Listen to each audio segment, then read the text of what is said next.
লাইফে কিছু পেতে হলে আমার মতে আমি বলবো কষ্টেরও দরকার আছে।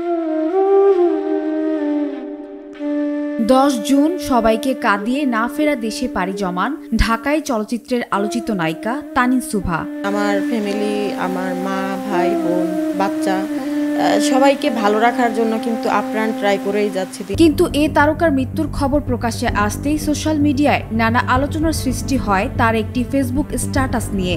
গেল 19 মে তার ভেরিফাইড ফেসবুক প্রোফাইলে একটি স্ট্যাটাস দিয়েছিলেন, যেখানে তাবিজ কুফরির প্রতি এক সময়ের অবিশ্বাস থেকে বিশ্বাস হওয়ার কথা জানান তিনি। এর শিকার হয়েই ক্ষতির মুখে পড়েছেন বলে ভাবতেন সুভা, যা নিয়ে এখন চলছে নানা আলোচনা। কপালটাই এই সাইড থেকে খুবই খারাপ। আমি কাউকে বিশ্বাস করলে সে বিশ্বাসটা কেউ রাখতে পারে না। স্ট্যাটাসে লেখা ছিল, কোনোদিন আমি তাবিজ বা কুফরিতে বিশ্বাস করতাম না, এখন করি। সুস্থ একটা মানুষকে এভাবে মেরে ফেলার চেষ্টা করে কি লাভ? ঘরে আনাচে কানাচে কত কি যে পেলাম, কেন এমন করছেন? আমি তো কারো ক্ষতি করিনি। লাস্ট 4 মাস ধরে শুধু অসুস্থ আর অসুস্থ।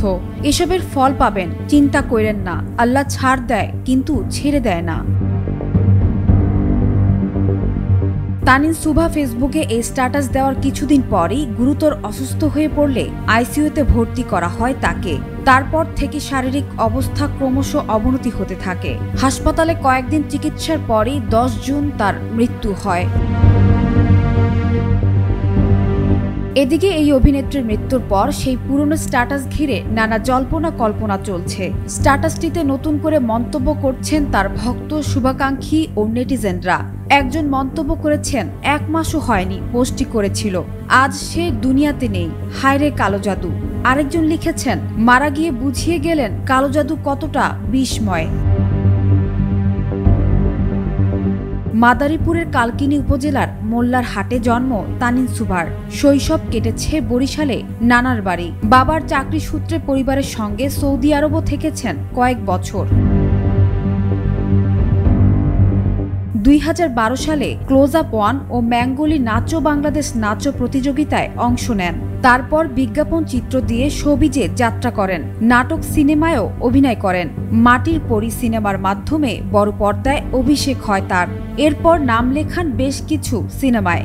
একটা কথা মনে রাখবেন, আমি কিন্তু খানবাড়ির। বর্তমানে মুক্তির অপেক্ষায় থাকা সিনেমাগুলোর মধ্যে রয়েছে বীর মাতা, 2 রাজকন্যা ও প্রেমের বাঁধন।